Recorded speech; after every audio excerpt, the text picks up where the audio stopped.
नमस्कार, मैं हूं अभिषेक त्यागी।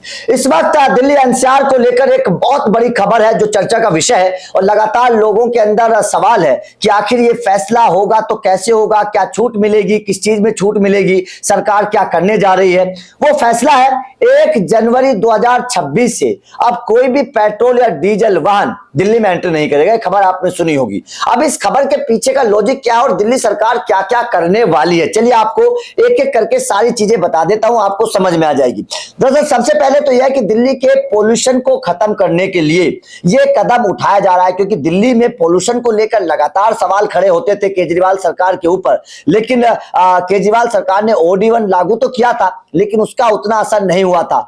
अब दिल्ली सरकार, क्योंकि बीजेपी की सरकार है दिल्ली में, अब बीजेपी की सरकार बड़ा एक्शन ले रही है और केवल दिल्ली में नहीं होगा ये एक्शन, ये एक्शन दिल्ली के आसपास के शहरों में भी होगा। जैसे कि दिल्ली सरकार ने ये कहा है यूपी और हरियाणा से कि गुरुग्राम, नोएडा और गाजियाबाद, फरीदाबाद जैसे जो शहर हैं जो दिल्ली से सटते हैं, तो इन शहरों में भी पेट्रोल और डीजल वाहनों पर रोक लगाई जाए, क्योंकि अगर इन शहरों में प्रदूषण होगा तो जाहिर तौर पर इन शहरों का पोल्यूशन दिल्ली में भी आएगा। तो इस बात को ध्यान में रखते हुए दिल्ली सरकार ने यूपी और हरियाणा सरकार से भी आग्रह किया है कि दिल्ली से सटे हुए शहरों में इस तरीके की रोक लगाई जाए। सबसे पहली बात। नंबर दूसरी बात जो दिल्ली सरकार करने जा रही है वो क्या करने जा रही है, किस किस पर प्रतिबंध लगेगा, ये एक बार ध्यान से सुनिएगा।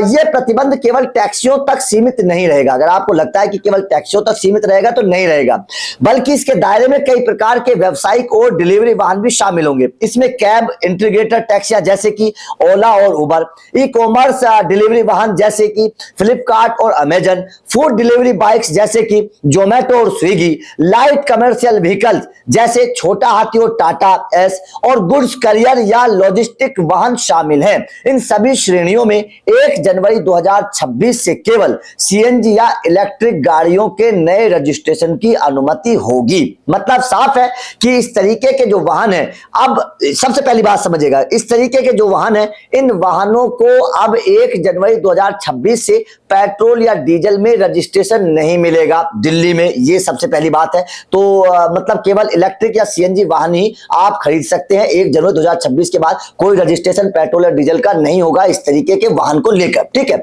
अब यहाँ पर एक चीज मैं आपको समझा देता हूं कि जो घरेलू वाहन है अपने पर्सनल, उसको इसमें शामिल नहीं किया गया है। ये केवल या तो ओला उबर को लेकर शामिल किया गया है या फ्लिपकार्ट अमेजन को लेकर शामिल किया गया है। गुड्स करियर के जो ट्रक होते हैं, इस तरीके के छोटे कैंटर होते हैं, छोटा हाथी होता है, जो माल वाहक गाड़ियां होती हैं, उनको इसमें शामिल किया गया। ठीक है ना।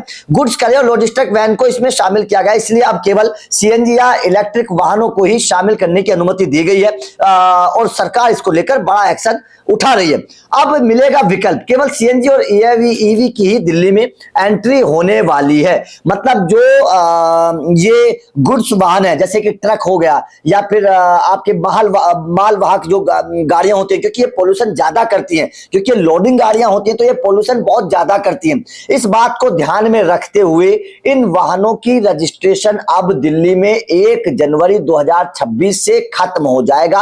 अब माल वाहक वाहन जो माल ढोते हैं या फिर डिलीवरी वाहन है, इस तरीके ई कॉमर्स वाहन है, टैक्सियां हैं, इस तरीके के वाहनों को अब आप दिल्ली में पेट्रोल और डीजल के तौर पर नहीं रजिस्ट्रेशन करवा सकते, नहीं खरीद सकते। केवल सीएनजी और ईवी इलेक्ट्रिक वाहन ही आप खरीद सकते हैं। तो यह दिल्ली सरकार का नियम है 1 जनवरी 2026 के बाद। इस नियम में अभी तक जो क्लोजेस देखे गए हैं उसमें पर्सनल वाहन को लेकर कोई भी चीज शामिल नहीं की गई है। मतलब साफ है कि पर्सनल वाहन को शायद छूट मिल सकती है। जो लोग अपने पर्सनल वाहन के तौर पर पेट्रोल या डीजल वाहन खरीदते हैं, तो क्योंकि उससे उतना पोल्यूशन नहीं होता है, ट्रक से, बस से या फिर माल वाहक से ज्यादा पोल्यूशन होता है। तो इस बात को ध्यान में रखते हुए दिल्ली सरकार ने सबसे पहले चरण में इन चीजों को बैन किया है और पर्सनल वाहन को बैन अभी नहीं किया गया है। तो ये जाहिर तौर पर एक बहुत बड़ी अपडेट आई है। तो किस चीज में छूट मिली है? पर्सनल वाहन के तौर पर रजिस्ट्रेशन में छूट मिली है। किस चीज में नहीं मिली है? जो माल वाहक वाहन है या फिर ओला उबर की टैक्सी है, अमेजन के डिलीवरी बॉयज है, इस तरीके के वाहन को छूट नहीं मिली है। इस तरीके के वाहन आप इलेक्ट्रिक और सीएनजी ही आप खरीद सकते हैं। तो ये पूरा अपडेट है। इसके साथ साथ दिल्ली एनसीआर के जो क्षेत्र है वहां पर भी आप पेट्रोल डीजल नहीं भरवा सकेंगे इस तरीके के माल वाहक वाहनों में।